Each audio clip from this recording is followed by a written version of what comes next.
It's Wednesday on Your View. Welcome to the show. I am Murayo Afolabi Brown. As always, I have the ladies with me. Hello, Nima Akasha Zabiri. How are you today? Good morning, ladies. Okay, it was my sister-in-law's birthday yesterday. Oh, nice. I usually don't say sister-in-law, but just to put a mark to it so people understand. The kiss Akashat Abu is our name. Happy birthday, my darling. She's such a homemaker. She makes it home for us. You know, she's kept it everywhere warm since that. As your brother's wife. My immediate younger brother's wife. She's just there. And, you know, whenever she shows up at your house, you know, one thing I won't forget is that her first child passed at the time I had Imran, a week apart of each other. And at the naming, she just held Imran to herself. I didn't even worry about the child. I would show up, she's still holding him, you know. You know, some people at that point will be in a soft spot and, you know, but she's just there. She just likes to make everybody happy birthday. We appreciate and love you very much. I'm sorry that I couldn't call. I was held up with the rain yesterday, but Fantastic. I'll do that this morning. How are you doing, Mariam? Fine, thank you. I really love your outfit. Thank you very much. Thank you. Thank you. Like Imran, like Aima. Oh my God. You see, that is not a compliment. Aima is a child. It is. And you like, He's a child. Molded you in such a way that you don't want to express so much. So when we see her, we see you. Yeah, absolutely. We see the real you. Thank you, coach. Thank you, life coach. I'm fine. Well, my book is on Conga. Yeah. Just know you can now order straight from Conga. Yeah, please, that's all I need to say. And already the orders are coming in. I'm so very blessed, and I am very appreciative of all of you and how supportive you have been. But for the rest of you, please go Conga. And it's still on Amazon as well. Have you brought that book You on the deserve show? it. Are we seeing it? Yes. Yes, Yeah, I can't remember. of course. It's been a while. Okay. We can bring it again. Yes, so. We can bring it I'm again. like, I can't remember seeing it on Your View. Okay, I'm glad. Fantastic. Congratulations. How are you doing? Thank you. I'm fine. I'm currently trying to get myself together. Work has started. I met work when I came back. Got movie scripts waiting for me when I got back. That's good. Yeah, I'm supposed to be doing my Easter Ramadan sales, but I don't have the energy to post. So just go on the page. It's 10% off. Whatever you pick is available. I can't even be posting pictures right now. I also need help. I need like a PA.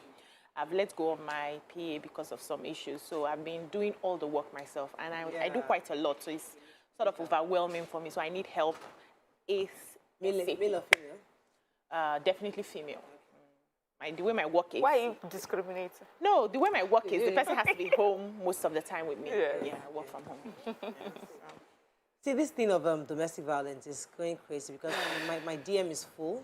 I'm sending messages. You know, I know someone very close to me that she was in a serious state yesterday. I mean, she was crying, and you know, I think her husband held a knife to her.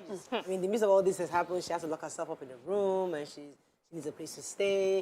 You know, she called me. I'm like, my house, I have 10 people living in my house. I can't accommodate. There's no space. Everybody's she's looking for where to go. You know, so it's just a terrible situation. I mean, she called the Lagos State they were there for her, but they told her she had to find a place to stay. I mean, they can't accommodate her. Yeah, so that kind of situation, how do you remove yourself from that? We'll call one woman after the show. Some people have shelter. I used to shelter. Yeah, I used to work with Project Alert on violence against women, and they used to have a shelter. So women who need a place to stay till they get their lives together. For so some I think women, shelters don't really do it. The family home helps them through it. and that's it. They have a family. Parents. If the parents are I willing. know someone who's on her way to the UK now. She's a nurse, and 4 years ago, because her father just said, "Come back home, bring your girls." It helped her. That helped her. She got back on her feet. She passed her exams. She's doing well. There are layers to this matter. Can't get her severe. All right, let's go on a break. When we come back, we go through the front pages of the papers. Stay with us. We'll be right back.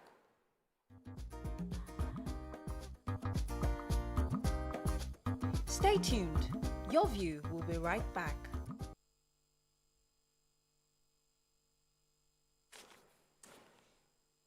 Okay, let's start with the nation. More appointees resign in state over Electoral Act.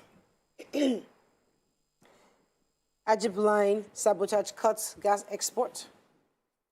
Buhari deplores heinous killings. Presidential tickets, why APC can't use consensus. Terrorists ask for millions of naira ransom on train attack victims. Oshun, INEC clears Oyetola, Adeleke, and 13 others. Lagos to begin issuance of driver's license. Okay, let's start with the terrorists. Yes, so the terrorists that killed and abducted the passengers of the Kaduna-Abuja train are now demanding hundreds of millions in ransom. We remember there was a video that went viral where one of the kidnapped victims was let go, and they claimed that this attack wasn't done because of money, that they had some demands, and the government is aware of those demands, and that is why they did it. And so they were letting, according to them at the time, letting him go for humanitarian reasons and in the spirit of Ramadan. But, you know, the Kaduna State government has confirmed that one of the victims that was let go had to pay 100 million naira. And now they are demanding hundreds of millions of naira for the remaining victims. So obviously it wasn't really about demands, but about money. That's it. The major headline. So, despite the tussle of the Electoral Act, remember, we're still going on the Section 84, subsection 12, saying that you have to resign, appointees will have to resign before they now run for office. So many appointees have currently started resigning across party levels. So we observed quite a few in Ondo. I think even the governor of Ondo State gave them, I think, a 48-hour ultimatum to resign if they are planning to run for office. And you know, many of these people, many of these parties have to provide their candidates by, I think, June 3rd. INEC has given June 3rd date for them to all provide their candidates. So between now and then, we expect that more resignations will come in. Some other states have also, other governors across what have been asking all their appointees to begin to submit their resignation letters now so that they can know who is in and who is out. Exactly, the Ajip line sabotage, the breach of the Ajip line gas line operated by the Nigerian Ajip Oil Company was, vandalized. Let's use simple words. So, because of that, and it has happened twice now, they've decided to cordon off the pressurized, and of course, that has cut off gas supply for export purposes. They are looking at investigating it. Somebody is speaking on behalf of the Nigerian National Oil Spillage Detection and Response Agency is already speaking that, their investigations have shown that this is due to vandalism. But if we continue to have gas exports like this, sabotaged like this, without any consequence, we know what we are going to lose in exchange, because this is what we export as a nation, and we can't continue to allow this happen. It has happened too many times already. But notice has been given to the communities where these leakages happened, and so they are already aware. Everybody should stay off those areas where they've been called on. So the Lagos State government is saying that they may begin to issue the new driver's license. And this was said by the Commissioner for Transportation, Dr. Frederick Oladinde. And he said that this has been an ongoing conversation and meetings, years of engagement with the FRSC. And right now, they are almost rounding up the new license. And one of the other things they wanted to do was also try as much as possible to remove the bus, all this downfall from the roads, remove the tricycles. Said they've tried to do the partial removal, but it's not been working. So now they are ready with the buses that are going to be taken over from these downfalls. And so very soon they are going to do a total removal of the yellow downfalls from the road, a total removal of the Okada riders, so that we have an alternative that will take us to our different routes. Okay, so let me just complete that other story, because it wasn't just the governors that are asking their appointees to resign. Interestingly, we're still waiting for Minister of Transportation to also resign, because he has also declared his intention to run for office. There's also indications that the Minister of Justice and Attorney General may be looking to run for Kebbi State governorship, and they also be required to resign. So we're looking for more. So the ministers of states will now take over. Yeah, possibly, but we'll see how that goes. Okay, let's move on now quickly to the Punch. PDP consensus suffers setback. Zoning panel submits report. Osinachi, suspects say wife ill before death. Police verify claims. Lagos nurse performs surgery on Edo businesswoman, victim dies. Army visits father of Oshun man tortured to death, hide killer's identity. Rejection of UTES will prolong strike, says ASU. Oshun, INEC releases final list, okays Oyetola, Adeleke and others. 6,000 Plateau attack victims displaced, Buhari condemns killings. Northern elders bemoan insecurity as Buhari Ask Buhari to resign. Kidnapped train passengers not insured against terror attacks, says FG and officials. Okay, which story are we taking here? I want to take the human interest quickly. So the family of a woman, Fatima Issa, are demanding justice. She had fibroid and went to a hospital not mentioned here somewhere. Okay, sorry, Fellow BAM Alpha Clinic in Mafuluku area of Oshodi.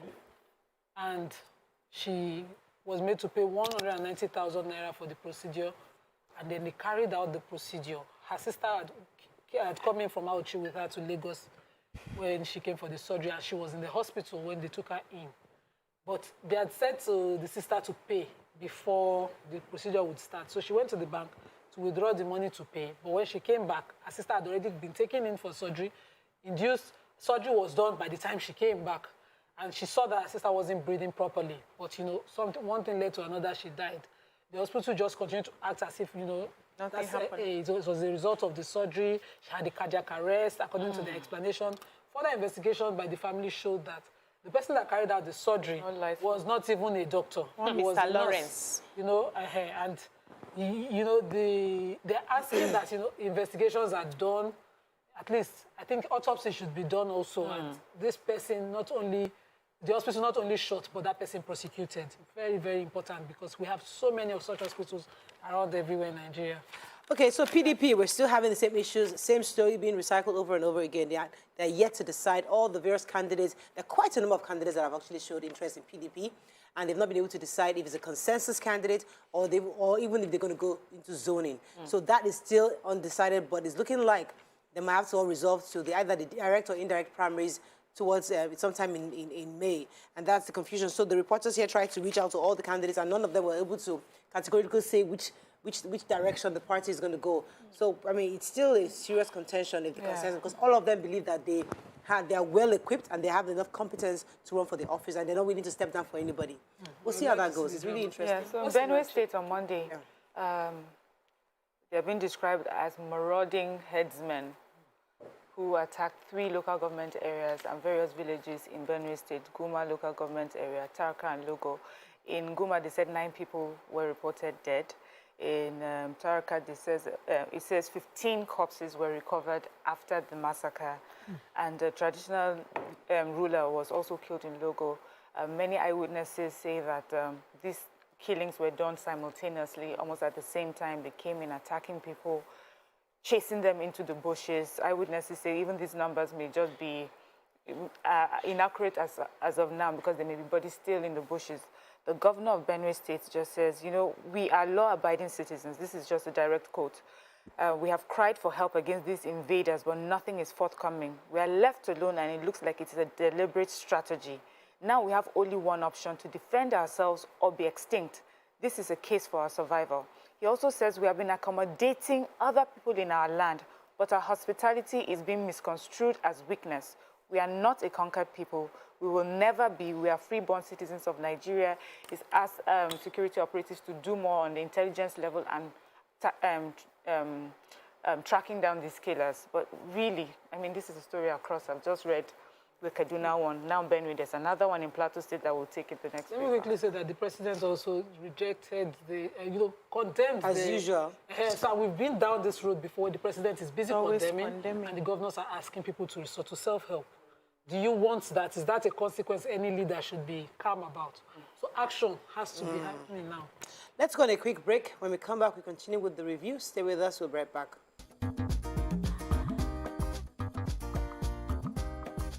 Stay tuned. Your View will be right back.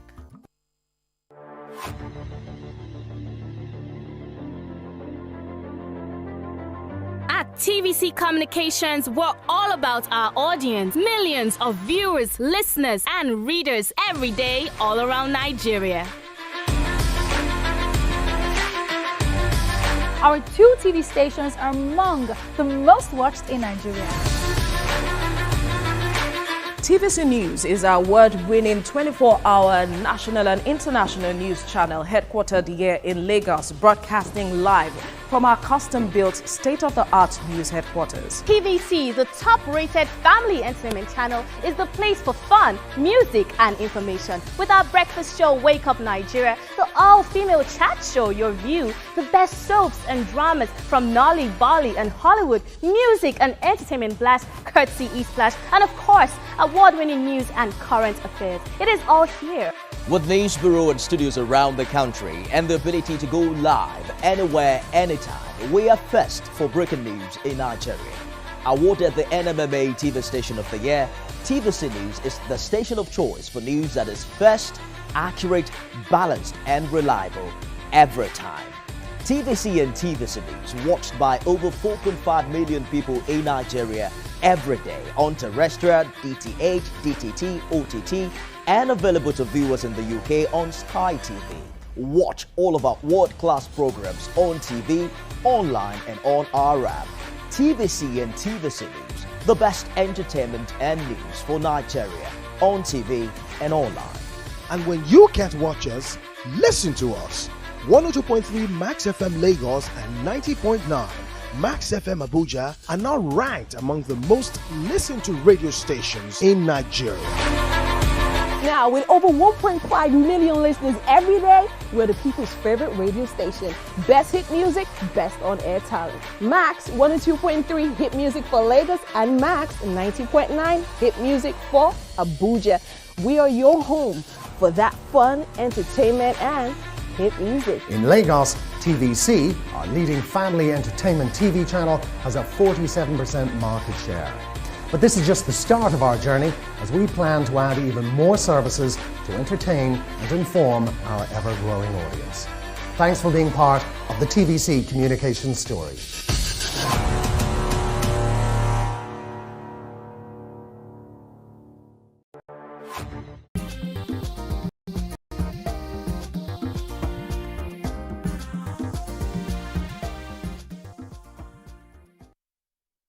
Thanks for staying with us. Moving on to Daily Sun.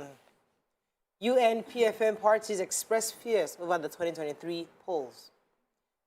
2023 again, zone presidency to Southeast.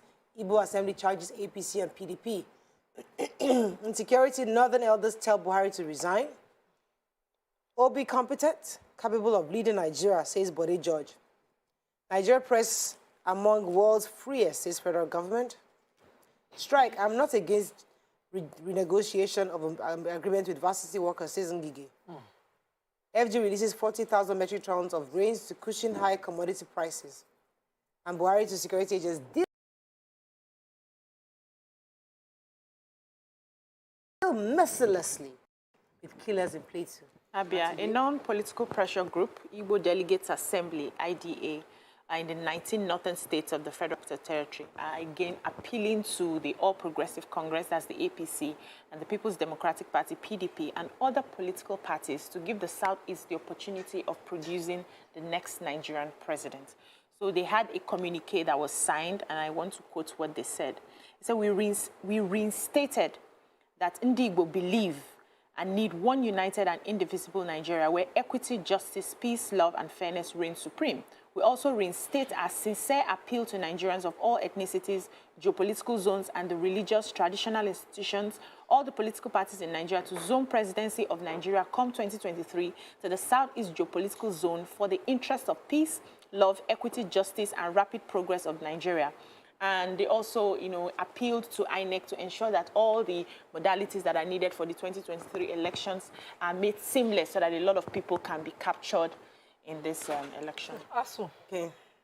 ASU is accusing the National Information Technology and Development Agency of deceiving Nigerians. They're insisting that the test that, that needs are issued, that the test they conducted on the UTAS system developed by ASU showed that the system software payroll failed, and its integrity test, and that it is not good for the system.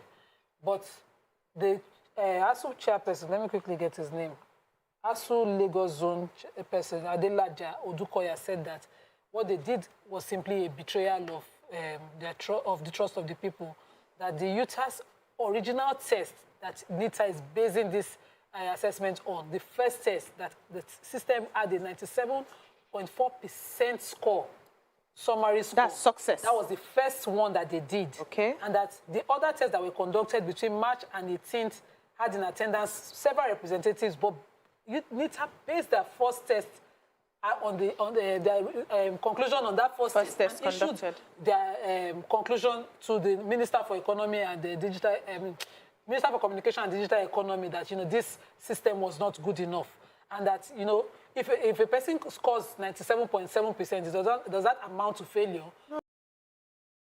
Does that not mean that certain improvements can be done? On the other hand, the Minister for Labour is saying that he's not opposed to any negotiations with ASU on this system. This is the core of the fight that is bringing ASU to strike every payment time. platform. And I keep saying, can they not meet each other halfway? Halfway. Even if it's, let's even assume that that system did not make 100%.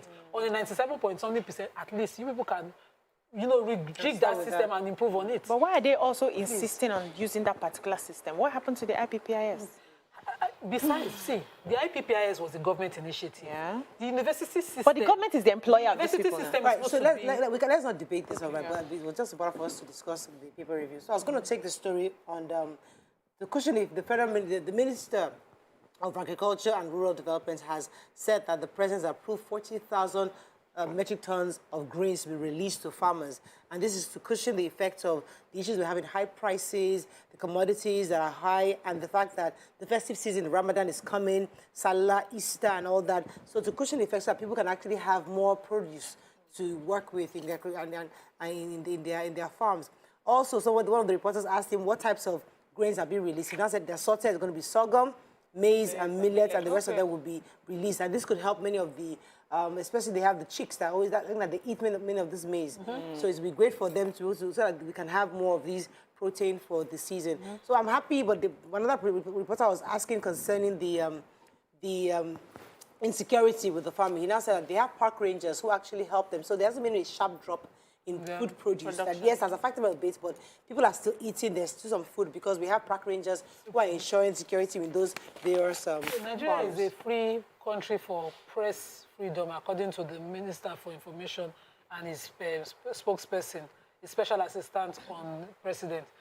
They say they're responding to the World Press Index that puts Nigeria at 120 in the World Press Freedom Characterization, which means that Nigeria has a reputation of West Africa's most dangerous and difficult countries for journalists. They're totally disagreeing with this.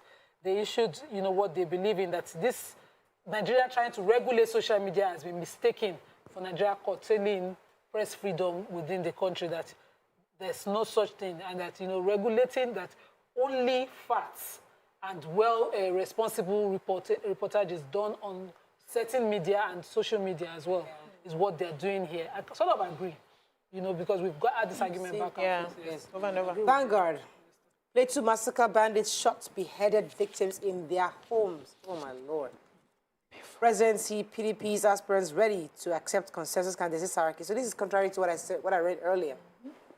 Fake drugs. We stopped shipments of 80 drugs from China and India, says Adeyeye. Boko Haram bandit cells. Kaduna government DSS tango over intelligence report. Easter. FG declares Friday 15th, Monday 18th April at holidays. 2023. Emir of Dutse endorses Amechi for president, says he's the most qualified. Osinachi, husband of late gospel music star, had a secret wife, says family source. And insecurity, why 2023 elections must hold. Okay, so who has that quickly? Yes, go ahead. NAFDAC has issued that about 80 drugs from China and India should be removed. In fact, they have removed them. They conducted tests in 19 laboratories in India and China, and they found some to be fraudulent. They found some not to even meet up, the bright standards to produce drugs. And so shipments that were heading to Nigeria from those laboratories, about 80 products of them totally removed. And I hope that the list will come out quickly so that people will be able to quickly check and find the website to go. So they said they've also procured 40 units of handheld device worth $57,000 each to detect the quality and quantity of medicinal products in the country. Right. Yes. So in Plateau State on Sunday, local government area and Wase, local government area, some of the communities were attacked and people were killed, they were massacred. That is the description of what happened. The official number of people that were killed is 78, but eyewitnesses are saying that there are a lot more than that. They said they came in through the land that government had prepared for the ranching the ranching project. And that's how they came in on motorcycles. They had cutlasses. They were running after them. They were beheading. They said it was a slaughter of communities and people. And now, after the fact, people are moving away from these communities to their relatives' places, and government is trying to also maybe put them in safer places. The presidency has come out to say it is a heinous crime, and they're asking security operatives to do the needful, find out who these people are, and punish them accordingly. How do you keep finding out who these people are every day, every week, seems like every month, and yet you're not getting these people? It's what it seems like. I mean, it's according just to Governor of Kaduna State, they know who they are. They know who they are. Who they are, they know where they stay. Being calculative about how to go and find them. Okay, contrary to the report I read in Point that says PDP consensus suffers setback, in this paper, Vanguard is saying, on the contrary, according to Saraki, former Senate President, was saying that they're having a meeting today, and by today they will agree on a consensus candidate, that many of them are willing to drop their candidacy for, their intentions for, or their ambitions for a consensus candidate. They're also saying that the meeting today they will discuss the zoning issue. So at the end of today, hopefully we'll have some answers. So I guess the reports are a bit contradicting each other. And we'll wait for today's meeting. Yeah, so there are indications that the Nigeria Labour Congress, which is the NLC, may cripple the economy for 3 days in solidarity with striking 4 university-based unions. So they had a meeting, NLC had a meeting with these 4 university-based unions yesterday to find out why the federal government has failed them in, addressing some of the concerns that they have raised. And they also mentioned that they are going to set up another committee called the Central Working Committee that would help them find solutions to the grouse between the federal government and these 4 based universities. And they are also, at the same time, they are going to ensure that their job as NLC is to ensure that this matter is resolved. And one of the ways that they plan to do this after this CWC committee is to do a 3-day strike, shutting down the economy. Nothing is going to be working so that the federal government can listen to them. That is what they have. Okay, moving on quickly to the Nigerian Tribune. Insecurity again. Northern Elders Forum asked Buhari to resign. Lassa fever fatality rises to 19.1%. Buhari directs release of 40,000 metric tons of grains. 2023, I won't submit myself to zoning in APC, says Yahaya Bello. PDP zoning, we are not pursuing northern agenda, Saraki Tamboa Mohammed says. 25 killed, several missing in Benue communities during night invasion. And Awolowo family mourns Odinamadu, National VP of UPN. Okay, Lassa fever. The federal government has said Lassa has confirmed that Lassa fever cases are on the rise, and that the present fatality rate is 19.1%. So they give us numbers. They said currently we have over 3,000 suspected cases in 23 states across the country, 681 confirmed cases, and 132 deaths currently. The Minister of State for Health, Dr. Mamara, is saying that the government is trying to encourage, is being deliberate when it comes to enforcement, and that they are also trying to focus on long-term improvement of water, sanitation, and hygiene facilities, also to eliminate cholera. And he talked about COVID, and he gave numbers of how we have over 4 million people who have been tested for COVID-19 currently using the PCR and the rapid test. And he says that as of April 11th, it is revealed that over 250 Nigerians have tested positive for the virus. But he says, going forward, Nigerians should use their mask in enclosed places, but anywhere else, they should use their own discretion. So just like a loosening of the guidelines, but just saying federal government is working hard to. Yahaya Bello. The governor, Yahaya Bello, said that because Nigerian Tribune investigations showed that they have zoned, the APC have zoned presidency to the south, considering that the national chairman of the party comes from the north North. We've known this a while He ago. coming Already from told North us. Central is now saying that, me, oh, I no go do you, I no go breed. I'm not going to do zoning. He says that instead of zoning, we should look at competence. Yes. We should look at it. I've been doing zoning since Zoning means 1960. helping Didn't body. work. We should do I no go breed. What will be a competence test? I don't know. Okay, we get that story. Okay, have- I think we're doing good time today. Oh, we're out of time. That's it. Oh, okay. That's all. Is there any other story we missed? Yes, you haven't gotten to this Guardian, paper. Kaduna most hit as attacks on power plants, rail airports peak. Can you imagine? Anger as FG cuts workers' salary. Akeredolu asked political appointees contesting for 2023 to resign within 48 hours. Senators LG boss react as death toll in Plateau hits 101. Yeah, so federal government employees yesterday are complaining that some of them received incomplete salaries for the month of March. These were non-teaching staff of the Abubakar Tafawa Balewa University, ATSBU, in Bauchi. They said that they had already presented that they were supposed to go on strike to the government. So probably they are speculating maybe the government is now reducing their salary based on the no work, no pay policy. But the government isn't supposed to do that. They're supposed to give them like 3 months even after the strike before they do that. Okay, that's all we can take on Front Page Review. When we come back, move on to our hot topic of the day. We actually have a sponsored segment. Stay with us. We'll be right back.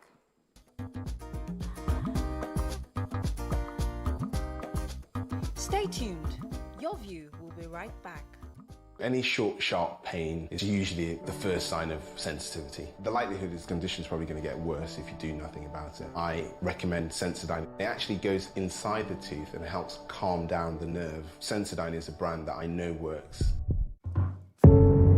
Doubt and fear doesn't occur at the canvas, it shows in the canvas. It shows the conation of raw ether material slabbed, stroked and molded at a pace provided by the doubt and fear.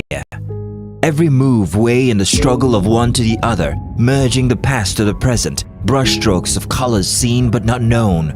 For when the wailing stops, the pieces settle down in abject beauty erected for a century of a century. Speaking, advocating, protesting as the arts are meant to be.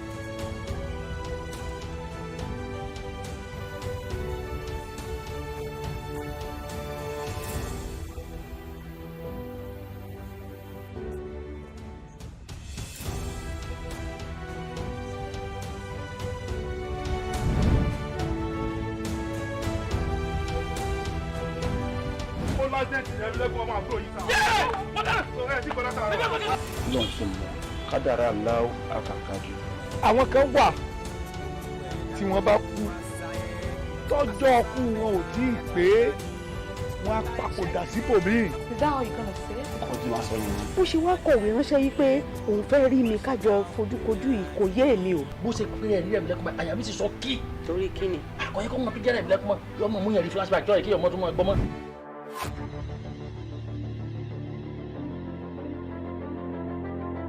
At TVC Communications, we're all about our audience. Millions of viewers, listeners, and readers every day all around Nigeria. Our 2 TV stations are among the most watched in Nigeria. TVC News is our award-winning 24-hour national and international news channel headquartered here in Lagos, broadcasting live from our custom-built state-of-the-art news headquarters. TVC, the top-rated family entertainment channel, is the place for fun, music, and information. With our breakfast show, Wake Up Nigeria, the all-female chat show, Your View, the best soaps and dramas from Nolly, Bolly, and Hollywood, music and entertainment blast, courtesy E-Splash, and of course, award-winning news and current affairs. It is all here. With news bureau and studios around the country and the ability to go live anywhere, anytime, we are first for breaking news in Nigeria.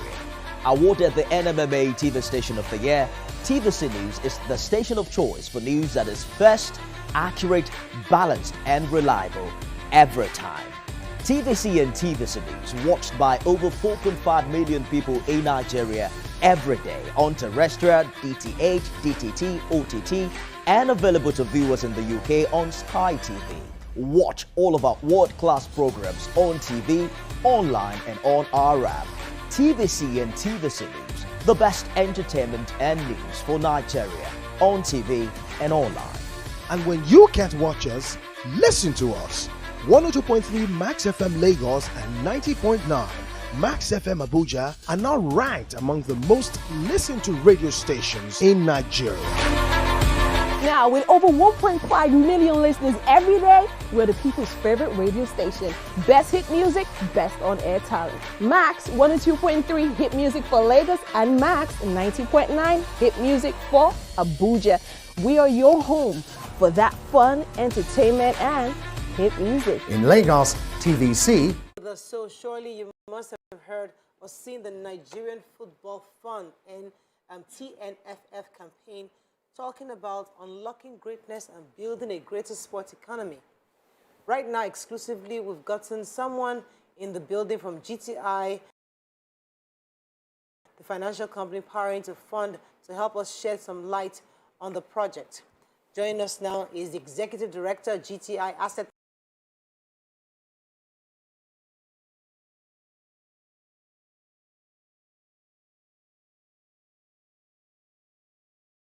Management Limited, Mr. Nelson Ine. Welcome to the show. Good morning, Mariah. So, tell us exactly what is TNF and what exactly does it, what's this sports economy you're talking about here? Well, the TNFF is the Nigerian Football Fund, and the sports economy we are talking about is how we can revive our sports sector to make it more vibrant and create a lot of jobs, create opportunities, and develop the investment aspect, the business angle of the sports. You realize that sports, most people see sports as a social activity, and the business aspect is not actually focused upon. And if you look at the history of sports, sports evolved initially as a social activity, bringing people together for peace building and creating peace all over the society. But over time, in fact, let's use the Olympics as a very good case study of what we're also trying to achieve with TNFF in Nigeria. The Olympics started in 1896. That was the first Olympic that was held. And after about 80 years, almost after about 88 years, it started having problems. It got to a level where a lot of nations, cities didn't want to host the Olympics again because it was purely social. And the one that was held in Montreal, Canada, the government incurred so much debt that the Canadian society had to pay over 30 years. And over 30 years period from 1976 to 2006. And it was so costly, so a lot of countries were not interested because of the social, it was more focused on the social aspect. But when it got to a point, when they got to that crossroad and the Americans offered to host the Olympics, that was the 1984 Los Angeles Olympics, the whole sports architecture turned around completely. And the Americans made them realize that this same thing you are offering social can actually be commercialized and become a profitable venture. And that is the same sports model a lot of sports federations are running today, the NBA, the EPL, even the UEFA champions we are watching now. It's all about the business aspect of sports. And that turnaround in 1984 made it possible for a lot of cities hustling to want to host the Olympics. And what was introduced, the critical elements they focused on was media. They focused on media, they focused on technology, and they focused on commerce. And these three elements was what they used, applied to the sports activities, and the whole thing changed completely. Even we all realize that even the EPL we watch today, if you look at the EPL about 20, 25, 30 years ago, it's totally different from what we see now. You know, you see a lot of improvement in the sports facility. You see a lot of improvement in the broadcasting of those matches. A lot of improvements in technology. Now you have the VRO. You have so many things coming on board. It's all to bring value to the whole sports ecosystem. Okay. So I'm listening to you, and I'm saying that we have issues where after a major event, our stadia are left, you know, dilapidated. Nothing happens until another event, maybe in another 4 years or 10 or 15 years. Are you saying that a fund like this it's something like a country can key into, or is it for individuals to key into? How does this work? Okay, the fund like this is for both individuals and corporate organizations to key into. Public, private organizations, even religious bodies. They've all at one point in time or the other played a significant role in the development of sports in other nations. So we expect the high net worth individuals, high net worth investors, corporate organizations, every one of them that are passionate about taking Nigerian sports to the next level to invest in this fund. You see, without funding, a lot of these things we have mentioned, there's no way we can achieve them. You need a lot of funding to improve the facility. You need a lot of funding to create the media aspect of the sports. You need a lot of funding to improve on the technology we are talking about. But how do we all bring this funding? We can't depend on government. Government has played their own role. They are overburdened with a lot of demand for funds.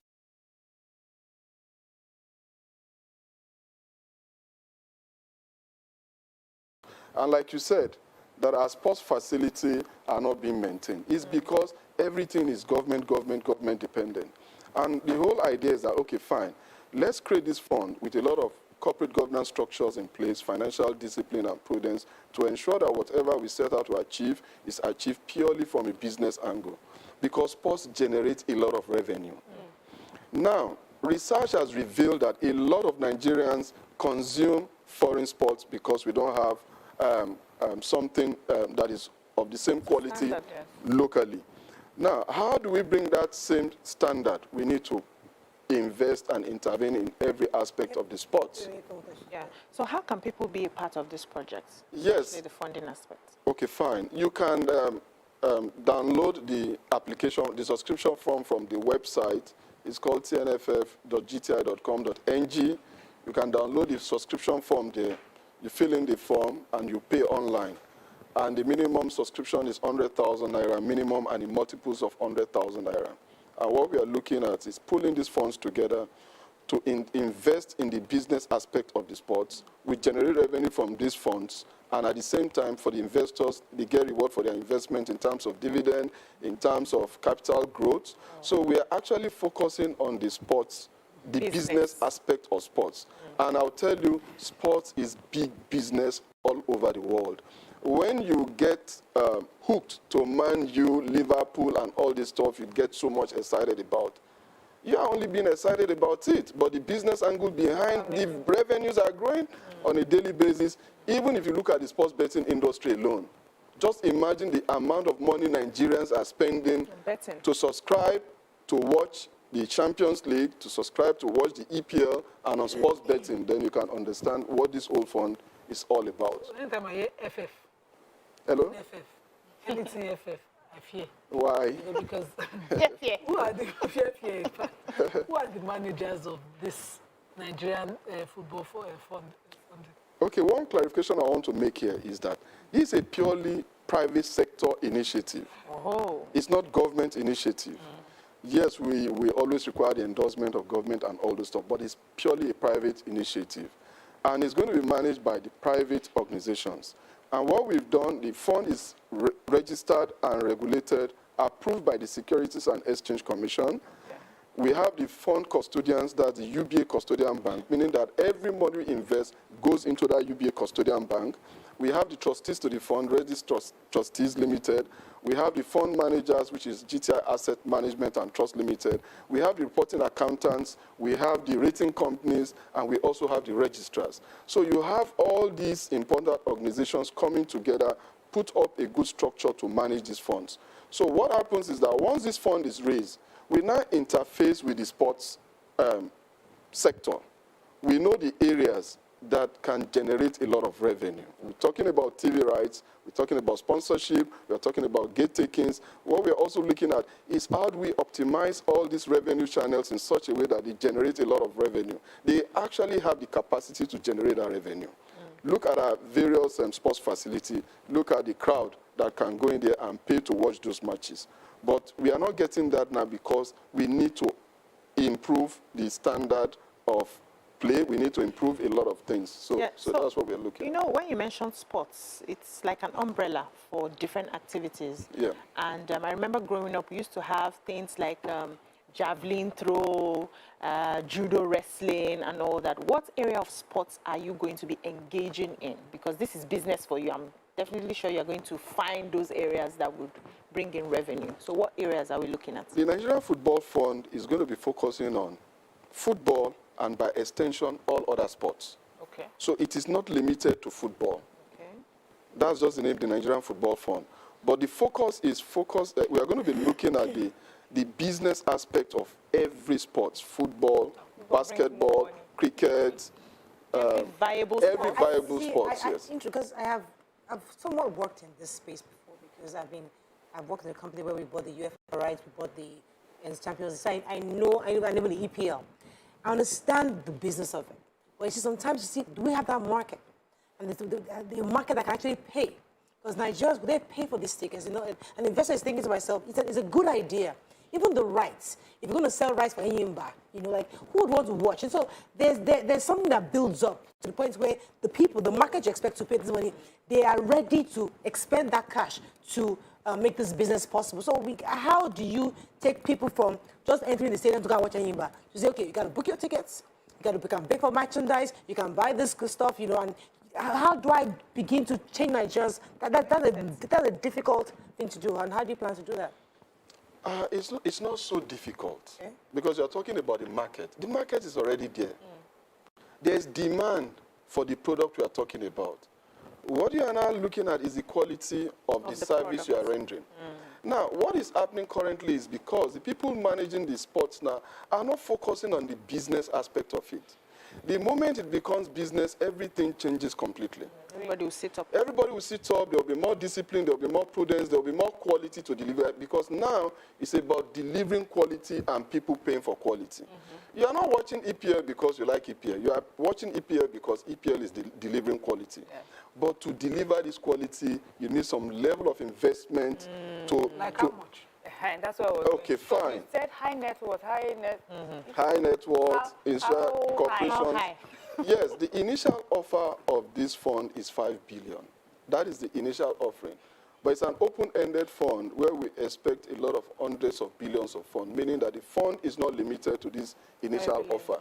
So the fund can take as much as we can gather, because what is required to turn the sports sector around is quite huge in terms of infrastructural development, in terms of technology, in terms of media, in terms of every aspect you can think of. So it's quite huge. But then the potential is there to generate a lot of revenue, commensurate revenue as returns on investment to all the investors. I wish you the best. We wish you the best, and we hope that when this starts, people can begin to see the value. It's one thing to see, as you said, sports business is big business all around the world. Just like here, we just take everything for granted. But hopefully, Nigerians will be willing to pay for this and be part of this. Thank you very much. All right, let's go on a break. When we come back, I want to present this to you. Okay. This is the prospectus, so you can read that. Yes, we have the website. The website is tnff.gti.com.ng.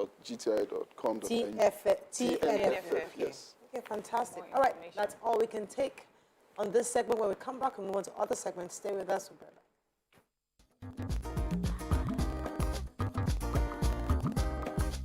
Stay tuned. Your View will be right back.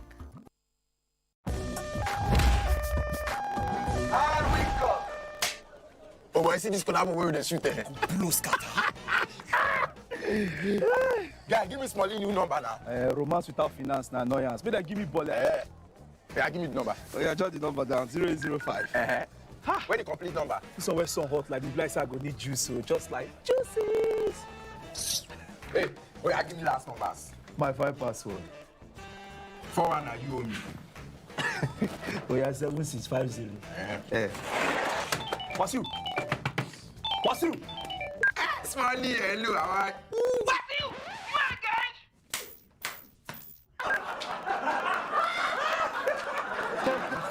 Guys, the first collab was on the trend, though.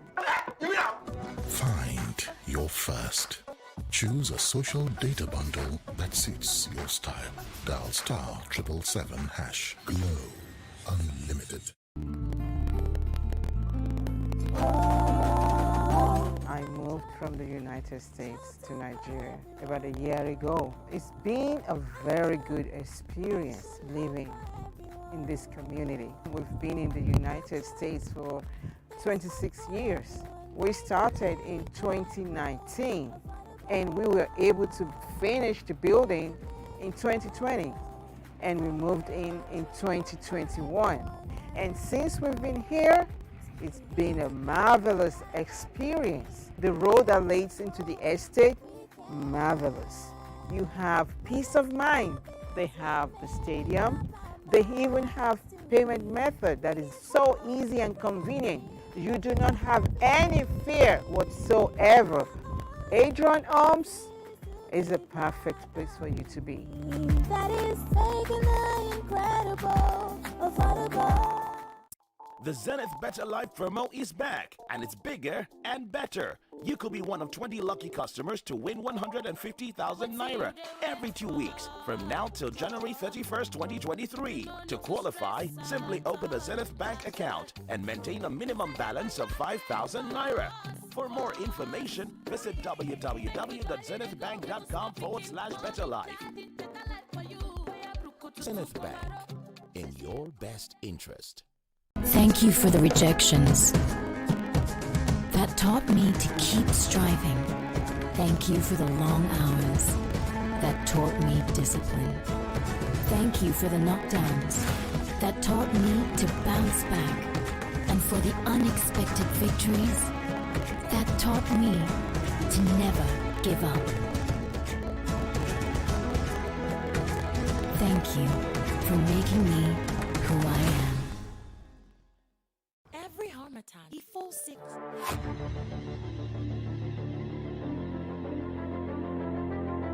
At TVC Communications, we're all about our audience. Millions of viewers, listeners, and readers every day all around Nigeria. Our 2 TV stations are among the most watched in Nigeria.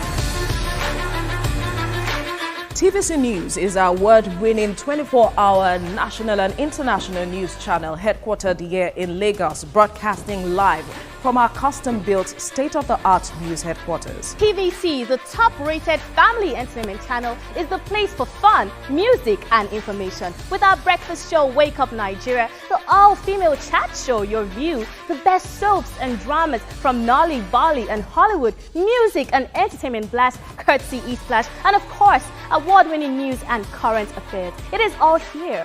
With news bureau and studios around the country and the ability to go live anywhere, anytime, we are first for breaking news in Nigeria. Awarded the NMMA TV Station of the Year, TVC News is the station of choice for news that is first, accurate, balanced, and reliable every time. TVC and TVC News watched by over 4.5 million people in Nigeria every day on terrestrial, DTH, DTT, OTT, and available to viewers in the UK on Sky TV. Watch all of our world-class programs on TV, online, and on our app. TVC and TVC News, the best entertainment and news for Nigeria on TV and online. And when you can't watch us, listen to us. 102.3 Max FM Lagos and 90.9 Max FM Abuja are now ranked among the most listened to radio stations in Nigeria. Now, with over 1.5 million listeners every day, we're the people's favorite radio station. Best hit music, best on-air talent. Max 102.3 hit music for Lagos and Max 90.9 hit music for Abuja. We are your home for that fun, entertainment, and hit music. In Lagos, TVC, our leading family entertainment TV channel, has a 47% market share. But this is just the start of our journey, as we plan to add even more services to entertain and inform our ever-growing audience. Thanks for being part of the TVC communication story.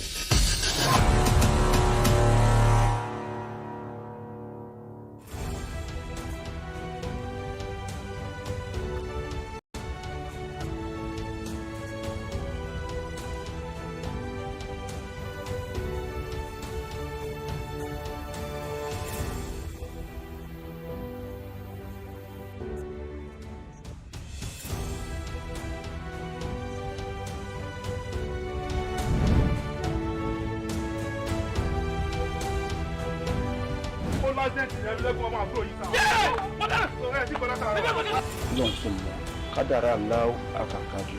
àwọn kan wà tí wọ́n bá kú tọ́jọ́ ọkú wọn ò tí ì pé wọ́n á papòdà síbòmíì. Is that how you're gonna say it? ọkọ tí wàá sọ nìyẹn. bó ṣe wá kọ̀wé ránṣẹ́ yìí pé òun fẹ́ rí mi kájọ fojúkojú yìí kò yé èmi o. bó ṣe pé ẹ̀rí ẹ̀mí lẹ́kùnmọ́ àyà mi ti sọ kí.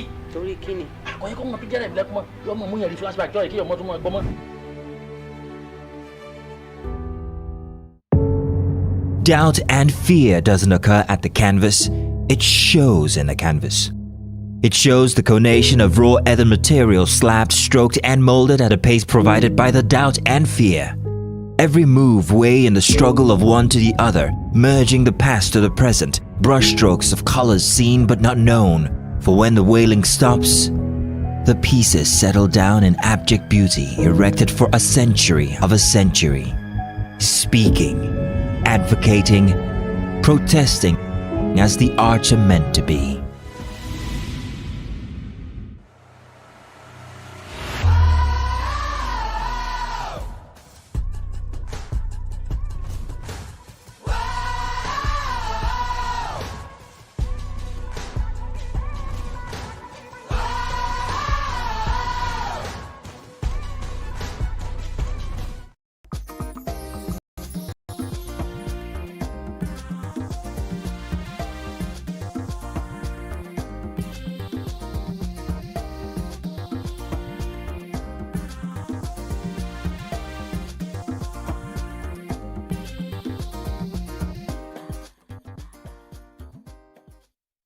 Thanks for staying with us.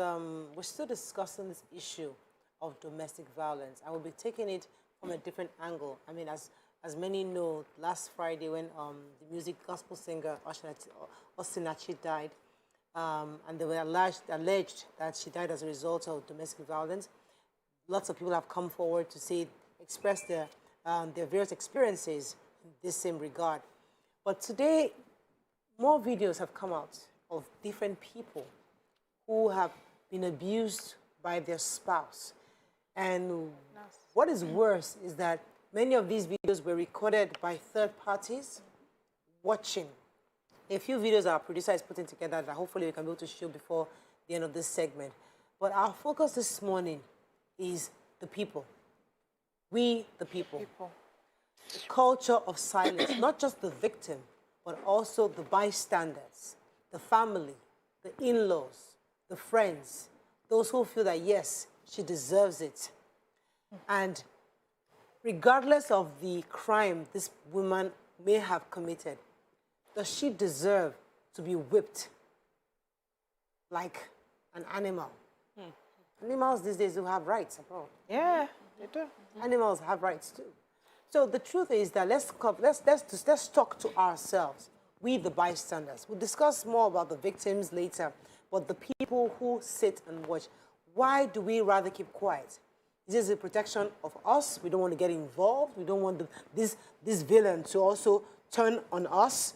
We're also protecting ourselves, our family. We don't want to get, what exactly do you think would make somebody watch another human being being beat up and look the other way? Mariam? Okay. So I don't understand it. I always feel that I would not be able to stand and watch someone being pummeled almost to death, hair pulled out, and I don't get it. But I am aware of some sentiments. I've heard where there's violence and then you hear people say, yes, she deserves this. That girl, when she comes to our compound, she just walks, she does not greet anybody. Good for her. Do you understand? So we have a culture that really sees violence as normal. We don't really see it as something that, there's a way we can categorize it and accept it. So if a child is being flogged, no matter how badly, some people would let it go because that child is badly behaved and deserves to be flogged that way. We have the culture of raising our children with flogging. So we're raising people who are becoming adults and thinking that the way that they can handle any situation is to flog. And we have people who stand by and just watch. But I don't get where the empathy is, where someone cannot step in. In growing up, I used to know that maybe older ones, much older ones, you see they want to put their bodies in between, and because of the age of that person, the perpetrator would stop. But Why won't able-bodied people step in? Why won't able-bodied men see a man who is physically able to break someone into two and just stand in there and stop the person? Why don't they carry them and take them straight to the police station? You know, I see this thing all the time, almost like also like encouraging this violence against women. I just feel that we have a culture where it sometimes looks at violence against women as acceptable. And we need to change that, starting from how we raise our children. There's an angle that says your husband is your father. You know, there's this saying, oh, your husband is your father. So whatever, sometimes he corrects you and puts you into place. I mean, listen, I have heard people say, as a young single girl, I've traveled to conferences, you talk to, so I have heard it in my subconscious mind. And they say, okay, whatever happens. So they come with that narrative. And the woman enters her marriage and says, okay, he's supposed to be my father. Maybe he's correcting me. Maybe something I did. Maybe there's something I did wrong. Because a lot of women have that mentality. And when they have that mentality, those around them too have that mentality that he is the man of the house, he's the father of the house. And if he hits you, it's because he feels it's okay. And maybe that's why they don't get involved, Nima.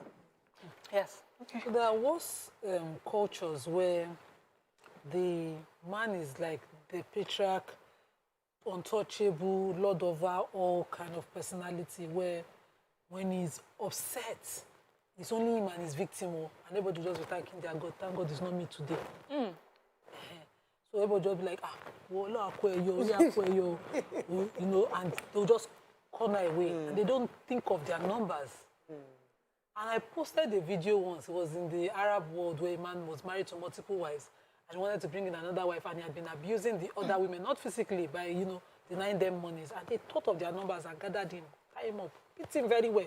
In that video, 3 women, and I found some form of empowerment, because growing up, that patriarch who was untouchable for me, the family becomes a family. I don't want to go to their house. Even if my parents say, just take food, I would never want to have anything to do with that person. So some people have that culture. And so such bystanders are busy just thinking their God is not their head today. Can be anybody's turn tomorrow. Then there are the ones that I loved. I grew up I was initially born in somewhere in Western Avenue, where you just see there was this family and sex was the issue. At 3 a.m., the woman is shouting, I'm tired. And the man is just to have sex. And I remembered my parents would come out, neighbors would come out, and my father would say, come, man, this is the simple issue. And, you know, he would stand up and say, I remember the man kept saying, Afa, they sleep with my wife. Why did they defend, you know, that kind of thing. But it didn't stop my parents till we moved. From stepping in. So I knew that power of third party. And there was one time my father said, if this happens again, because the woman obviously was from an Edo, another Asian tribe, and my father would say to him, because they would speak their language between each other, and he would say, if it happens again one time, I will take you go for both. I will beat you where you go see beating. And, you know, little by little, their interventions reduced that noise. I was such a child at the time. And I remember one I would never forget. When my mom went to go and interfere in a couple's fight like that, and the man wanted to beat her, she said, if you land your hands on me, I'm not your wife. And because of that, he pursued her to our own house. She locked him in, and she got him arrested. She said it was assault. So the matter led to police station in Area C. Then I was still in primary school. But because what the man simply did was move away from our community, because he just couldn't continue that behavior there. He saw that there was, you know, opposition to such a behavior. So that bystander thing is the real danger for me. Yeah, it is. In the situation of Orikueyo, all of you are in danger. Why not add up your numbers and do something? Then when it is not your business, is it the life of somebody else that you're okay? Let me just mind my business. I don't understand mind your business. So this bystander, let me come to this bystander issue, because many people just they choose not to get involved. Either because even when they try to get involved, they try it, they talk to them, and they become you know how a caller told us during the week that I help them to solve the problem. They settle, and then they settle, they start laughing, and now become the enemy because of that. So people just choose not to get involved. Well, either he's beating you today, tomorrow now you be chummy. So don't put me inside this matter. What are your thoughts on this issue of bystanders? So for me, number one, we're forgetting how to be human beings. Everybody is now so focused on themselves. If it doesn't affect me directly, any other person can go to hell. That's one. Secondly, we're not a country or a society of taking responsibility. Nobody wants to be the first person to call somebody who is doing bad out. I'd rather shield myself and not consign me, and you move on. Now, one of the things that I see is also the fact that we're very concerned about what people will say about us. So if I get involved with Morayo and the husband, and then they settle and they use me to laugh, I'm bothered that they will now feel I'm a bad influence. What is my business with them feeling I'm a bad influence? Very good. I want to help her because I see that she's struggling, and that's okay. Even if they call me a bad person, that is okay. But because I don't want them to see me as a bad person, they will say I'm the one spoiling the wife, they will say I'm the one trying to scatter them, they will say I'm the one trying to do this. Everybody just wants to stay aloof and allow it. It's as bad as even parents noticing that such an abuse happens to their daughter and they want to take themselves out. After all, they will sort themselves out. That was how I managed for 15 years, 20 years, 30 years with your father. He repented later on. We need to sit up. We need to, number one, teach the women not to train what they do not want. We train what we tolerate. That's my slogan these days. Anything that you're tolerating is because you are the one that is not making noise about it. You are accepting it, so it becomes the normal. The man that is hitting you because you ran your mouth, or does the boss not insult him in the office? Why don't you raise your hand on your boss? Because you feel, okay, if I raise my hand on my boss, they're going to sack me. But you come with your cowardice to a woman who you are supposed to be protecting.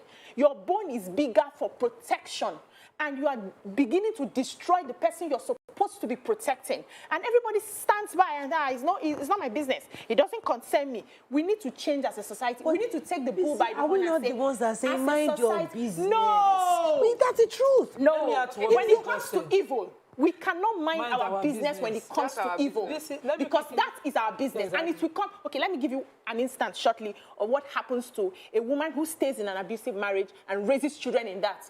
You change the mindset of those children. They absorb all of the impressions, and it starts playing out later in the years when they are married to their own spouses. So most of these people that abuse their wives today, their parents abused their mothers in their presence.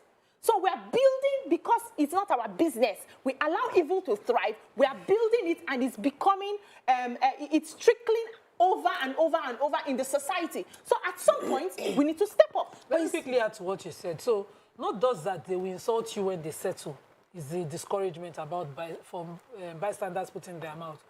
Some people are just egoistic. If they settle, you'll be like, after all my work. Yes. Auntie, if they settle, it's still your work now.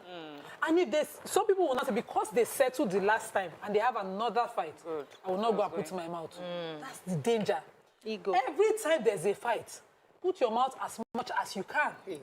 Yes. Okay, let me go on a break, because I feel like we're speaking with two sides of our mouth. Because as much as I agree with you, I know that we have over the years told people to stay out of people's businesses. No. Stay with us, we'll be right back. There's a way to stay in. Stay tuned. Your View will be right back.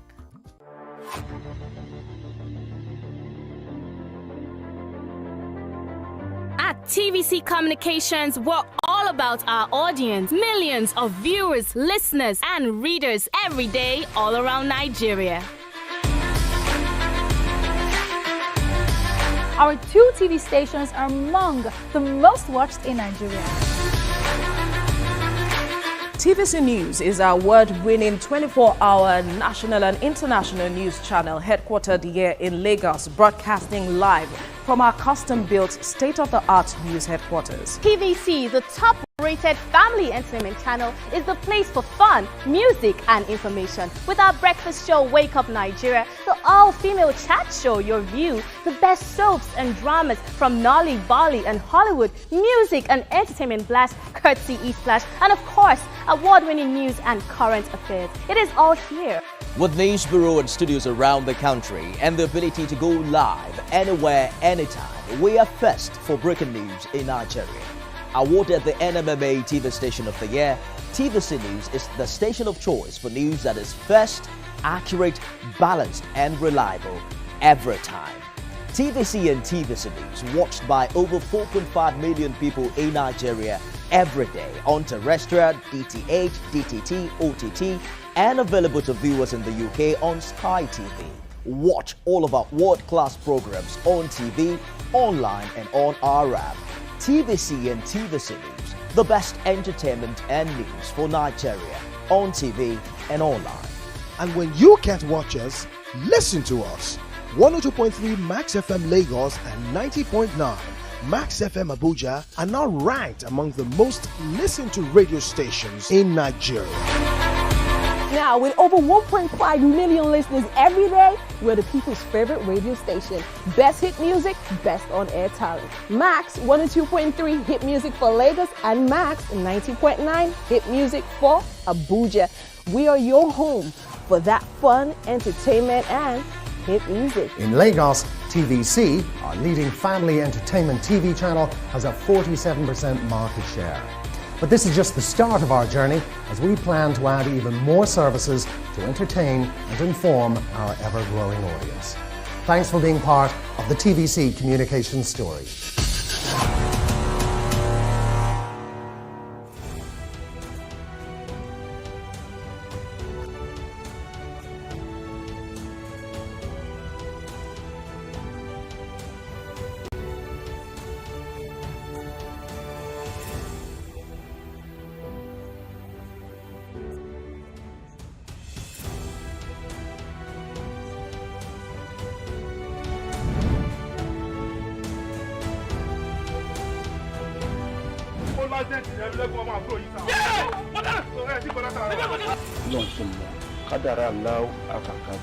Àwọn kan wà tí wọ́n bá kú tọ́jọ́ kú wọn ò tí ì pé wọ́n á papòdà síbòmíì. Is that how you're gonna say it? Ọkọ̀ tí wọ́n sọ yẹn. Ó ṣe wá kọ̀wé ránṣẹ́ yìí pé òun fẹ́ rí mi kájọ fojúkojú yìí kò yé èmi o. Bó ṣe pé ẹ̀rí ẹ̀mí lẹ́kùnmọ́ àyà mi sì sọ kí. Torí kí ni? Àkọ́yẹ́ kọ́ mọ píjẹ́ ẹ̀mí lẹ́kùnmọ́ yọ ọmọ mú yẹn rí flashback jọ́ ìkí ọmọ tó mọ ẹgbọ́n mọ́.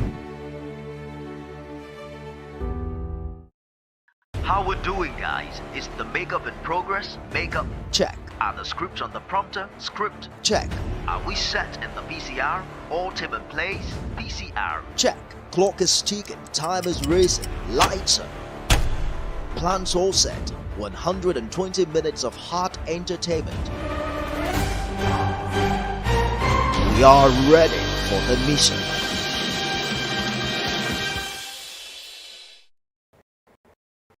Come a little bit more. Perfect. I have exciting news for you. You asked for it and you got it. Your favorite breakfast show, Your View, will be going to 2 hours. We're going to have in-depth analysis of the newspaper review and more conversations on the hot topics. The ladies of Your View and I will be stirring up our guests to get an in-depth into all the various topics, and you, our viewers, will have the opportunity to call in.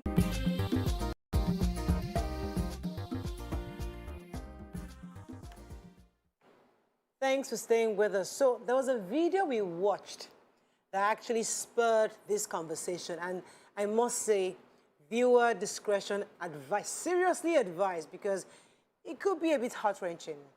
Watch this.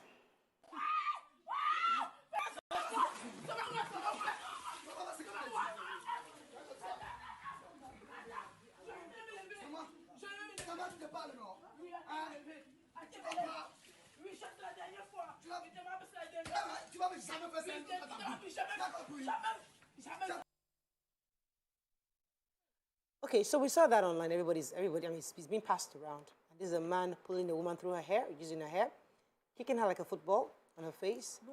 He kicked her with her leg. And aside from that, now, as I said, we're going to continue this domestic violence topic tomorrow because we have Thursday's our topic on that. But our focus today are the bystanders, those men, able-bodied men watching, somebody also recording. And the issue is that, why do we do that? And I think during the break, Mariam raised an angle, which I thought was really crucial. She said that if you're a bystander and you've seen this happen over and over, so he beat her yesterday or last week, you complained, you went to him, he beat her again the next day, you went there to go and appeal, to settle it. The third day, the fourth day, he keeps doing that. And we now get to the point where we're recording it.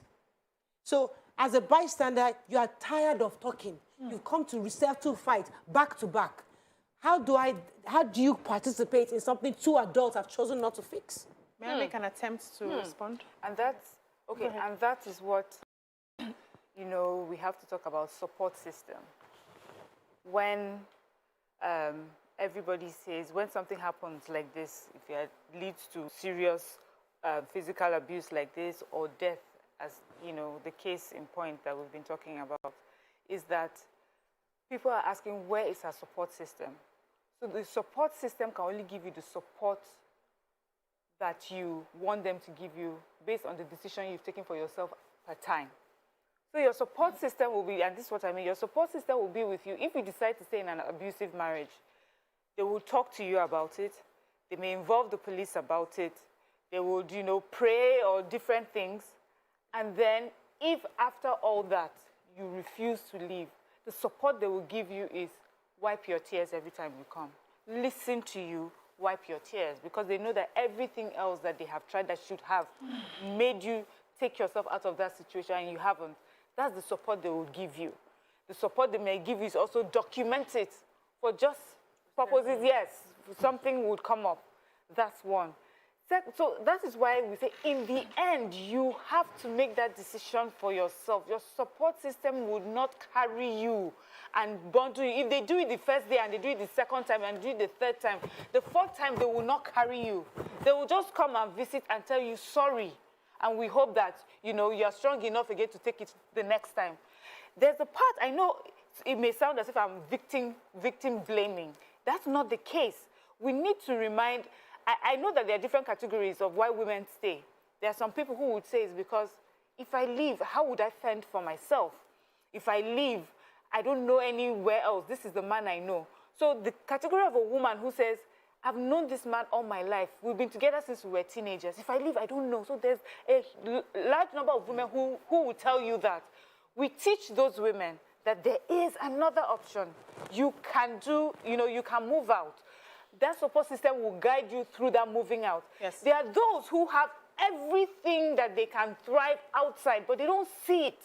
You would try and encourage them, but after a while, you have to let them make that decision. Right. And then when they make the decision to leave that space, then you'll be the support system that supports them in their new environment, which is, okay, here I am now alone, without what I'm used to, even though it was abusive, even though it was, you know, toxic for me, here I am. So the support system has to be the one that will rally around you, get you shelter, speak for you, encourage you. I'll come back to this support system. A woman who consistently accepts domestic violence is damaged beyond measure. Today they beat you, they apologize. Tomorrow they beat you. For years you've been living with it, you have normalized it, it has become a way of life for you, is damaged. And that woman can only be helped by either choice or by force. Now, I like the fact that she mentioned a support system. There must be one crazy person in your family. Every family has one mad person that will dare the gods and say nothing will happen. Some don't. No, you must have. You must have in your family. Find that auntie that is crazy, that does not listen to anybody, and go and report your matter to her. And even the bystanders, you know, sometimes you have tried for these people, they are not your family members, they are strangers, and you've tried and tried and tried, it's not working. Find the lady's number and get a family member to be involved. Find that one auntie that is crazy. Every family has it. I am that one auntie that is crazy in my own family. Yeah, I don't think I have any crazy auntie. You dare not. I'm sure those are your aunties that I've seen. What are you talking about? Auntie. No, listen. No. See, I said by choice or by force, depending on the extent of the damage. Sometimes the damage is so deep that if somebody does not lift you out of that thing, you will die. Like what happened to this lady. She needed a force to lift her up. Lock her up somewhere, take her to a therapist, keep her there. What you are crazy, there's nothing. Listen. No, I'm asking. It's a question I'm asking. I get what if that had happened? If they have done it, lifted her out, taken her to where she needed to heal. Yes. And she has healed. Yes. By herself, she will now make the choice. No, and she decides to go back. No, that is happening. Wait. Let's bring this to a Nigerian setting. Yeah. And I know the things I have done. I'm not proud to say them publicly. But I have seen where somebody exactly like this man beat his wife right from inside the house into a puddle of water. I came back, and just because they were narrating what happened, I went to greet him. I said, you know, I know Governor. I said, Governor Ambode that time, he has been on our show. I work on television. I just need to tell the governor that What I'm you're a doing. mad person What are you saying? around. If this ever happens again. And that's curtailed it. Yes. Sometimes just what you cannot do, just describing what you cannot have power to just make empty threats sometimes.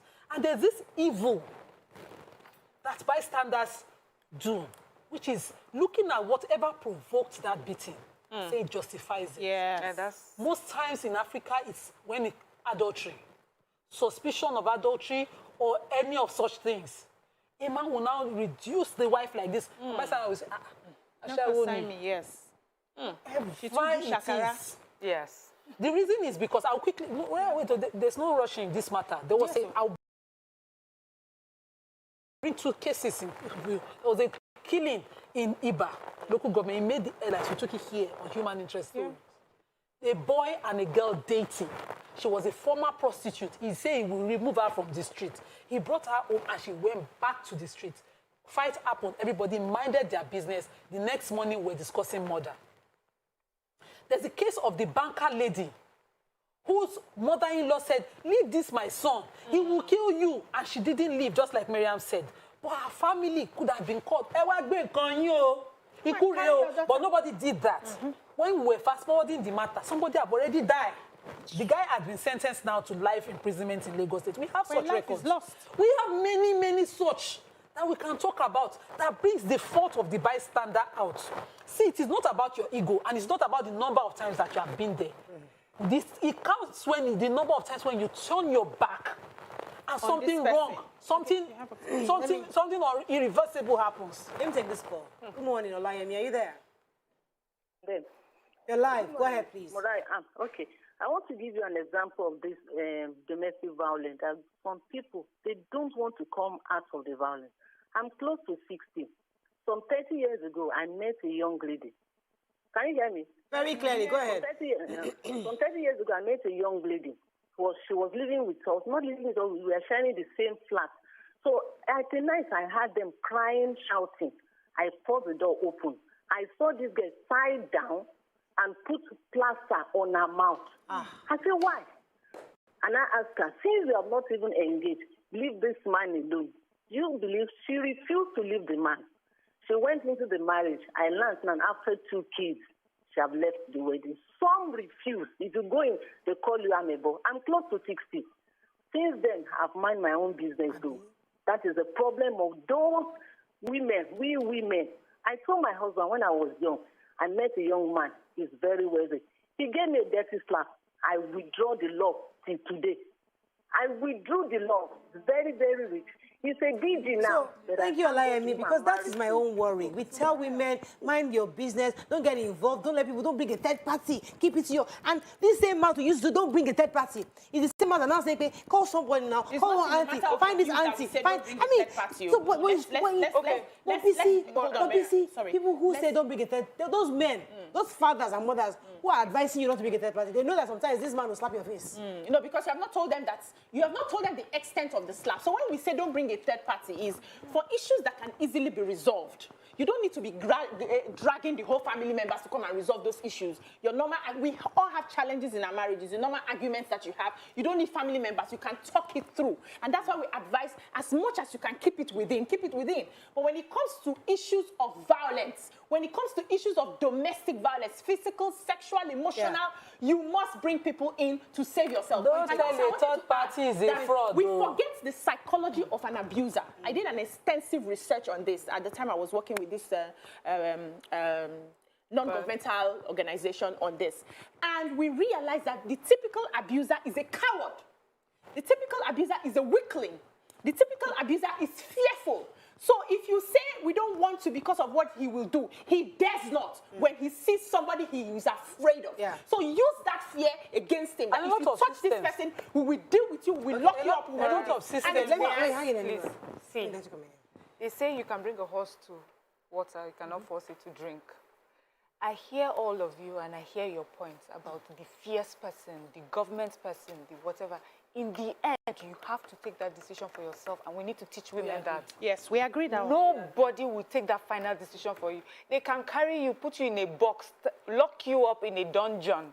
The day they release you and you find yourself there, how many times will they do that for you? No, you have to make the decision. Your life is in your own hands. The decision is yours. Simple and short. We can let me finish. I'm still talking. Thank you very much. We know. Go ahead. Now about do not involve a third party. I need to mind my business. I understand that too. And I feel that there are ways that you can mind your business without being in people's business. And that is when I will ask, we'll talk to government. In societies where they have bodies, as in that work, and I know in Lagos State they're doing very well with that, with, DVs. But we need to be able to, I as a bystander, need to be able to report a case. My neighbors, I noticed that this and this and this is happening. And then that office can go and do their investigation without me, really being right in it. Yeah. So that is how we can mind our business without being, because yes, there comes a point where people have gotten involved in domestic violence issue and they ended up dying or, being hurt by it. So we need a system that encourages people to be able to... Let me take this call from Yakub. Yakub, you've been holding for a while. Good morning, Yakub. Are you there? Yeah, I'm there. Yes, go ahead. Yeah, there's one important word I think I should point out this morning concerning this topic. Especially it goes to pastors. Because in Islamic way, when you are getting married, they will make you to know that there is a room for divorce. They will let you know that from the point of go. Because a marriage that you go into, and then along the to identify the red flag. The person that you got married to, the first time that you raise hand and claps you, you can give him warning. Dare not do this again. If you did it for the second time, you should be able to know, yes, this is the red flag. That is number one. Number two, what I'm trying to say earlier is that when pastor is trying to join two partners together, they always say this word that I don't know why. They will say for better, but definitely for slap, for stay, for stab, for stay, for killing, for stay. Why? So they should be able to remove this very particular word of for better. When you are using for better. Thank you, Yakub. So like I said, we're going to focus more on this domestic violence tomorrow because that's going to be our focus tomorrow. But today, I wanted to do it bystander. We have to wrap up. So don't tell a third party in a fraud. There must be a trusted elder. And my culture says they will find that trusted elder for you before you even marry the married. So if they don't have, you will find that motherly person, elderly, somebody who's discreet that you always talk to. Is that person who will see you dying and say, hello, man, kill your child. Come and carry your property. That trusted third party, find it wherever you are. Share what you can. Manage what you share when you know the person's nature. Be discerning. That's one on one side. No verse. On the other part of this issue, the dangers of you being a bystander and saying it's the choice of the other party. So sometimes the victim is unwilling to leave the situation, but you can change the predator. I mean, what's it called? Yes. The man. The mindset. The person who is beaten. Let me help you. You can change that person's mindset. Yeah. If you are a man like him, or another woman who's willing to stake what you have on that case, report him. Yes. Let them arrest him. Let him know that it is possible that I'll be arrested. Yes, let me if you don't do that, if you can counsel him, if you are the one who can reach him, if you are the one who can threaten him into changing, do what you can. So I like that. So I like where because I was going there. Now the thing is, it takes will to wake up and understand that this is not for me. It takes a strong will to do that. And before you get to that place, do we allow you die before you make that decision? I don't understand. That's where the bystanders and all those crazy aunties come in. We help you to get to a point where you are reasonable enough to understand that this is no longer working for me. I may either live here or end my life. I may die if I continue in this. But we need to lead you up. If you are that weak and that damaged not to be able to wake up by yourself, we have somebody to lead you up to that position. A victim is usually weak or conquered. We have to wrap up. Somebody has to help. Because they always say a man should look for Onibawi, somebody that can talk. But there's some men that don't have Onibawis. There are lots of men. But that's a red flag. There are some men in this country. They are the breadwinners of all your ancestors. It is a red flag. They are the ones feeding the whole generation. It is a red flag. So nobody can approach that person. So there are different angles. So we'll talk about it another time. But as I said, we cannot finish this conversation.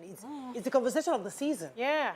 I mean, now that we have, because as I said, your view have been discussing this for years, but they called us men bashers. Yes, so. But now that this one has happened, that's given us the key to flog this issue a bit more, so that people understand the gravity of the matter at hand. Let's go on a break. It's Wednesday. We have the women we love in the building. Stay with us. We'll be right back.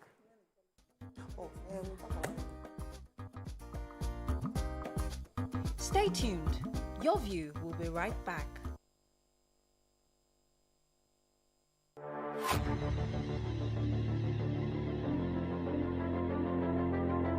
At TVC Communications, we're all about our audience. Millions of viewers, listeners, and readers every day all around Nigeria. Our 2 TV stations are among the most watched in Nigeria. TVC News is our award-winning 24-hour national and international news channel headquartered here in Lagos, broadcasting live from our custom-built state-of-the-art news headquarters. TVC, the top-rated family entertainment channel, is the place for fun, music, and information. With our breakfast show, Wake Up Nigeria, the all-female chat show, Your View, the best soaps and dramas from Nolly, Bali, and Hollywood, music and entertainment blast, courtesy E-Splash, and of course, award-winning news and current affairs. It is all here. With news bureau and studios around the country and the ability to go live anywhere, anytime, we are first for breaking news in Nigeria. Awarded the NMMA TV Station of the Year, TVC News is the station of choice for news that is first, accurate, balanced, and reliable every time. TVC and TVC News watched by over 4.5 million people in Nigeria every day on terrestrial, DTH, DTT, OTT, and available to viewers in the UK on Sky TV. Watch all of our world-class programs on TV, online, and on our app. TVC and TVC News, the best entertainment and news for Nigeria on TV and online. And when you can't watch us, listen to us. 102.3 Max FM Lagos and 90.9 Max FM Abuja are now ranked among the most listened to radio stations in Nigeria. Now, with over 1.5 million listeners every day, we're the people's favorite radio station. Best hit music, best on-air talent. Max 102.3 hit music for Lagos and Max 90.9 hit music for Abuja. We are your home for that fun, entertainment, and hit music. In Lagos, TVC, our leading family entertainment TV channel, has a 47% market share. But this is just the start of our journey as we plan to add even more services to entertain and inform our ever-growing audience. Thanks for being part of the TVC communication story.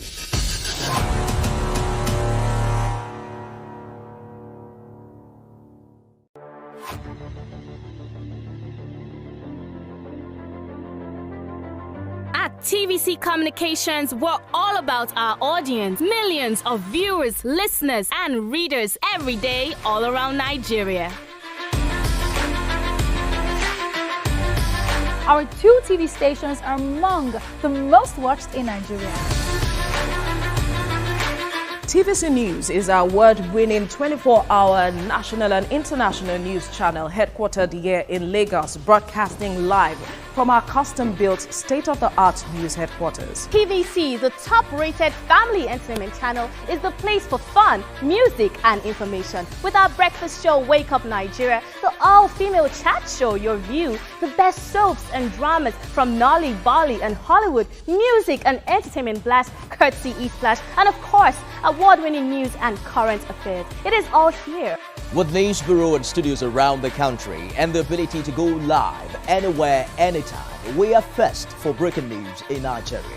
Awarded the NMMA TV Station of the Year, TVC News is the station of choice for news that is first, accurate, balanced, and reliable every time. TVC and TVC News, watched by over 4.5 million people in Nigeria every day on terrestrial, DTH, DTT, OTT, and available to viewers in the UK on Sky TV. Watch all of our world-class programs on TV, online, and on our app. TVC and TVC News, the best entertainment and news for Nigeria on TV and online. And when you can't watch us, listen to us. 102.3 Max FM Lagos and 90.9 Max FM Abuja are now ranked among the most listened to radio stations in Nigeria. Now, with over 1.5 million listeners every day, we're the people's favorite radio station. Best hit music, best on-air talent. Max 102.3 hit music for Lagos and Max 90.9 hit music for Abuja. We are your home for that fun, entertainment, and hit music. In Lagos, TVC, our leading family entertainment TV channel, has a 47% market share. But this is just the start of our journey, as we plan to add even more services to entertain and inform our ever-growing audience. Thanks for being part of the TVC communication story.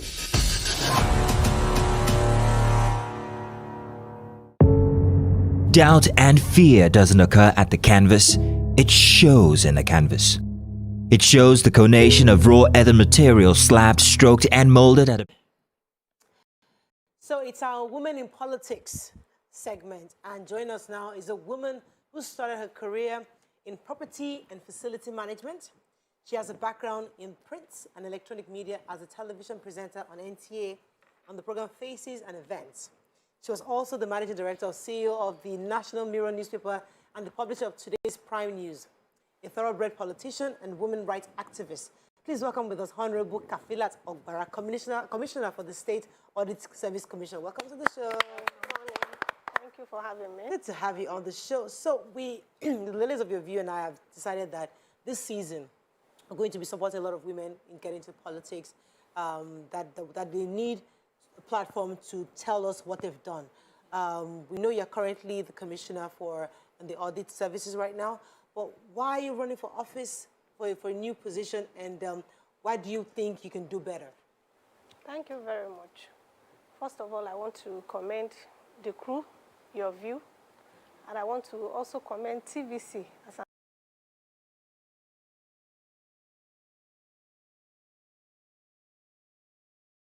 organization for giving you the enabling, environment to be able to do this.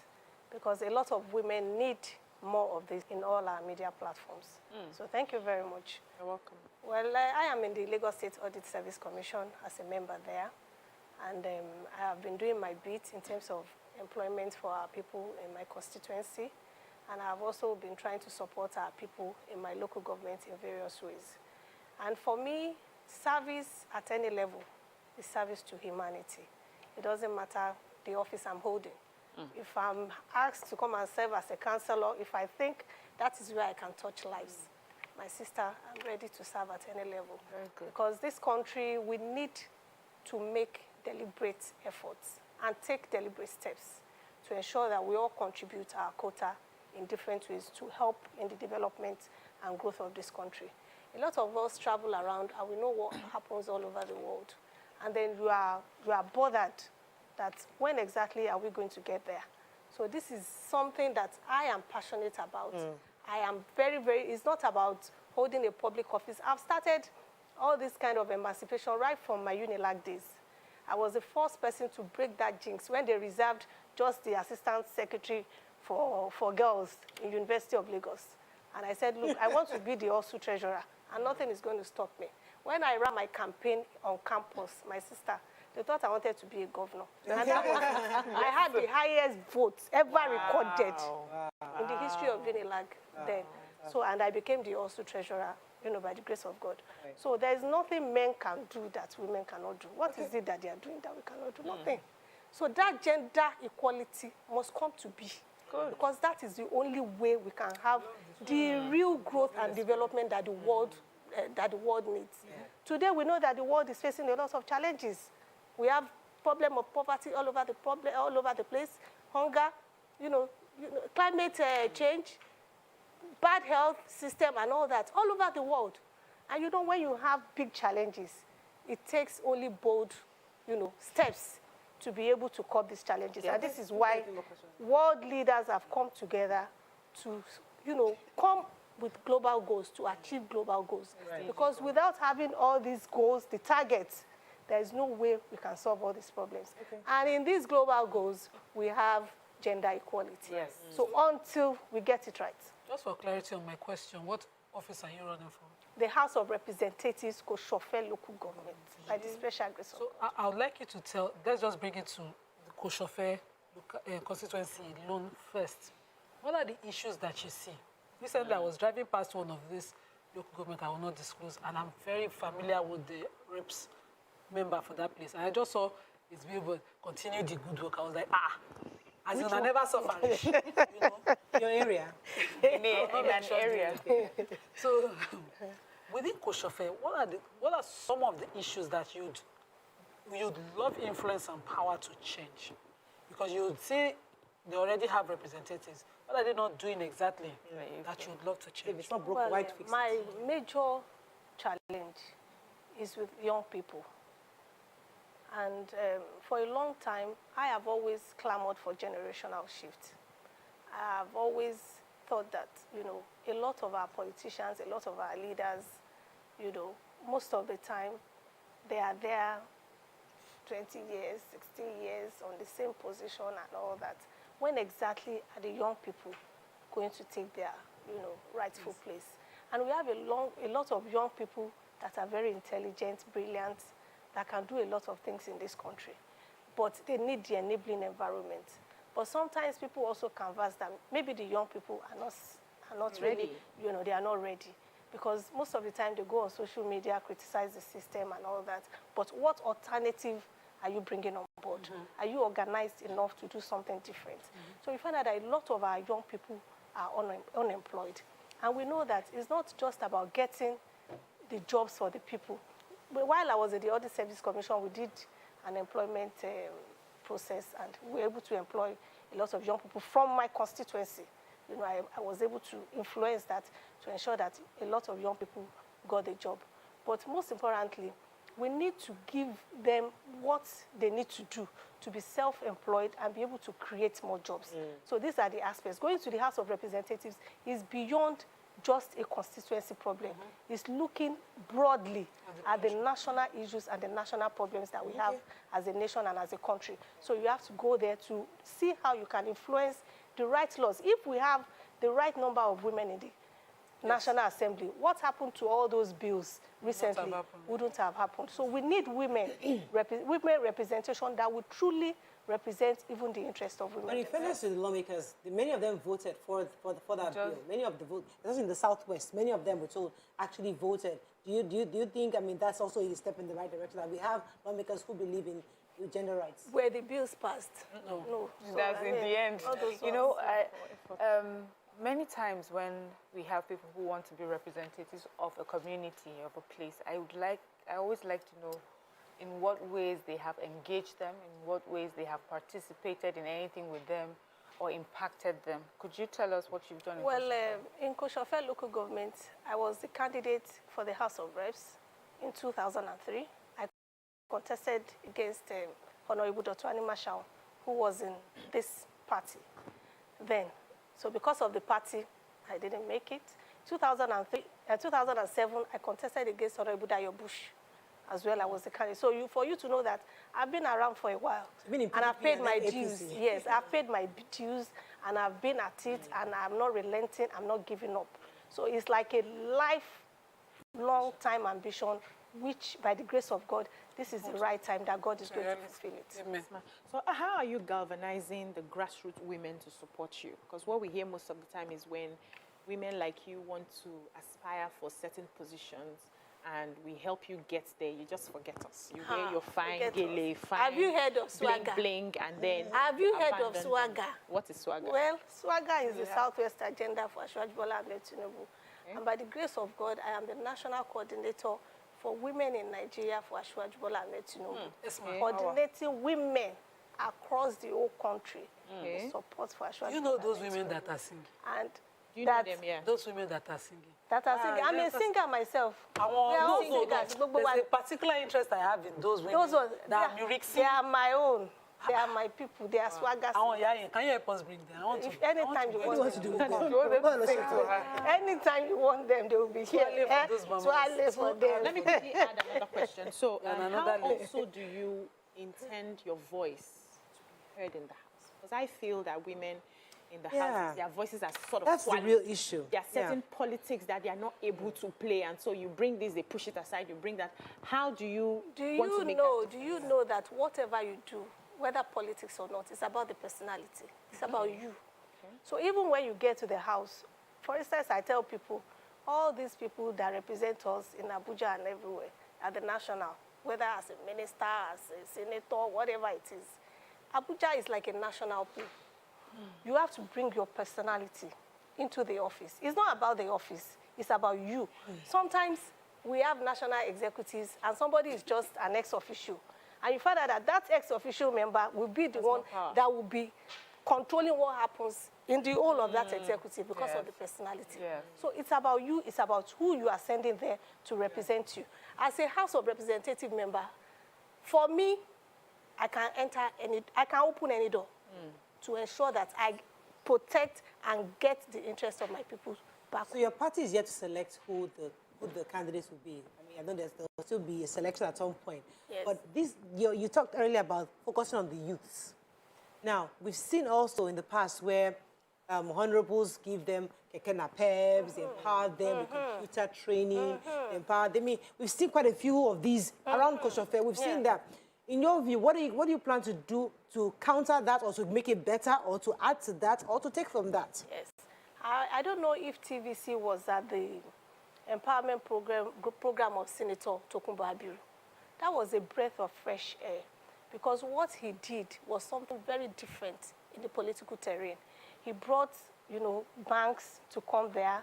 He brought a lot of people to give them a lot of trainings. Young people, educated young people from different, strata, from schools and everywhere. And then he also brought industries. He brought this CAC to do registration for you instantly if you want to register your business. A whole range, everything was there. A one-stop empowerment program where the banks can even give you a loan if you have a business idea that is very, that was very laudable, that was very encouraging. So we need more of that. And I think our representatives at every level, not even only the National Assembly, even the local governments, the houses of assembly, we have to rethink and re-strategize in terms of the, the kind of, what do I call it now? Dividend of democracy that we want to bring back to our people by ensuring that whatever we are bringing back to them is indeed something that will be beneficial and that will create even more jobs for our people, not giving keke napes or other. Although there are some category of people that these things may be beneficial. Some might argue, but we shouldn't. Yeah. Some might argue that experience is better than even when it comes to lawmaking. Somebody has been there for a while, knows the intricacies, knows how to get around. If you're coming in fresh, it might be difficult for you to break through. How do you think you want to plan to break through? Well, for you, experience counts, and I believe that experience counts. But like I said, it's about the personality. And of course, those that are there, that have been there, they started from somewhere. So, and it also depends on your level of IQ, how you are able to, your intelligence, and how you are able to brush up and catch up, and how you are even able to have a good interpersonal relationship with people that you work with. It's not about how long, but how well, and how you as an individual is able to penetrate. There's something we call lobbying, penetrating, and also, doing this thing. We know how we do it politically. Your response brings me to, this question and this opinion that people have when it's like, when women want to sit, they just want to be pitied. Let's give them something to compensate them. But you're using terms and terminologies that says to me, this is someone that's involved in the politics of things. Could you shed more light in, would we say, politically, what you have achieved? Well, maybe not just in Koshofe, but other things that you have done. Well, in politics, most of the time, we talk about gender equality. This is not just an issue of human rights. is something that we believe that is essential for the growth and development of the country. Because once women are empowered, the nation is empowered.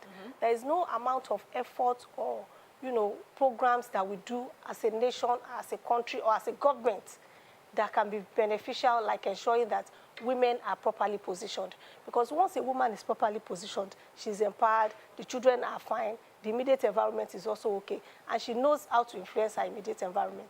And for me, as a person, I have served in different parastatals where I have been able to ensure that I come back home to mentor a lot of other women. I always ensure that women's rights are not abused. And where I see that, they want to do anything that has to go against a woman, trust me, they know I will always speak up. You're a champion so for I women. do this in it's an open, All right.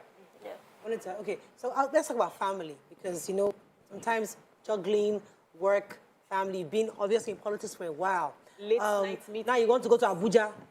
How do you want, because there are a lot of women saying, like, wait, can I actually take this kind of step? Is it possible? How do you plan to manage the whole thing? It's very possible, because this is one of the problems we have as women.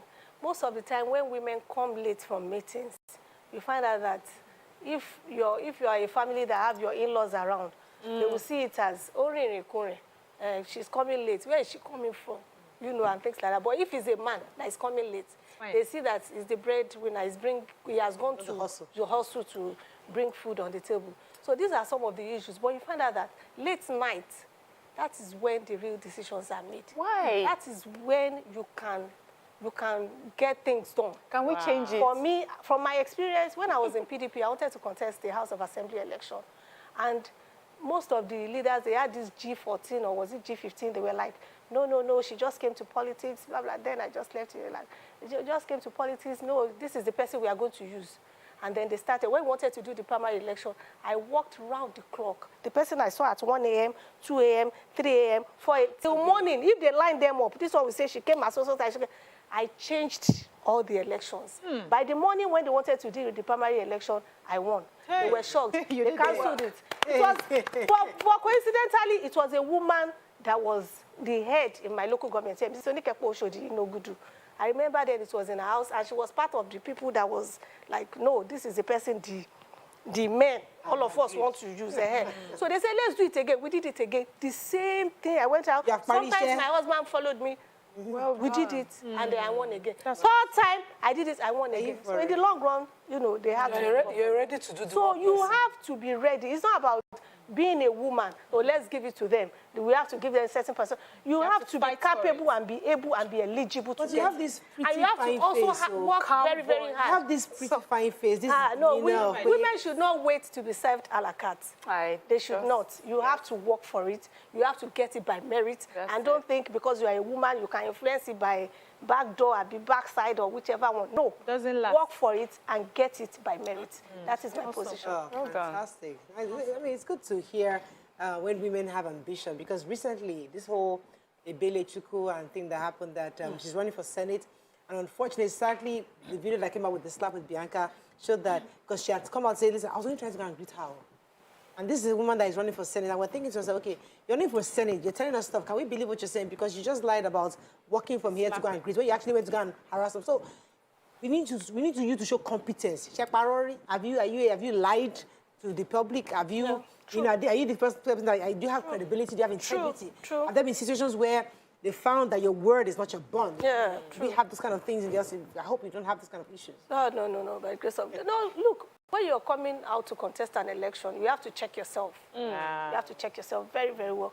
And even from home, you have to make sure the home is settled. I'm happily married. I have children. I have a grandchild. I have graduates. Grandkids? I have 2 lawyers. You look a day after 30. By the grace of God, by the grace of God. And my children are grown up, and sometimes they have their own opinion. For instance, they will tell me, Mommy, you're your own, this is your APC. Young people, we have our own agenda and all that. So it's not about just coming into politics. You have to, from home, your politics starts from home. And you have to have that 100% support of the family before you go out. Fantastic. Or else you will not be stable. There is just no way you can do it. There's no way. My husband is my pillar, is my rock, is my everything. That's what we need to talk about, and the I have, support. yes, I have his 100% support. Even when I'm coming on programs like this, he shares his opinion and the trust. That's all we can say. Thank you so much. Thank you so Wish much. you the best. As I said, we're opening our platforms for women to run for office, who are running for office. Let us know. We'll be happy to give you the platform to tell us why you deserve our votes. Have a great day. We'll see you tomorrow. Bye for now. Thank you.